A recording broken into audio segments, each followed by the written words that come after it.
Good afternoon, Mr. President. Sir, we understand that you earlier mentioned that you do not want to dignify statements from former You do not want to dignify statements from former Ako Bicol Party List Representative Zaldico, but he came out with a recent video claiming that you received over 50 billion, if I'm correct, in kickbacks. Yeah.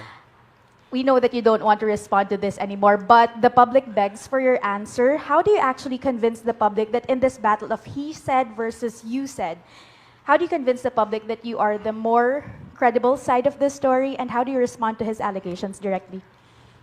Well, look at the quality of the statements. Alam mo, mahaba nang naging mga usapan natin tungkol sa fake news. Anyone can go online and make all kinds of claims and say all kinds of things. Paulit-ulit. But it means nothing. For it to mean something, umuwi siya rito. Harapin niya yung mga kaso niya. Kung meron siyang gusto sabihin, sabihin niya. Malalaman naman ng tao yan eh.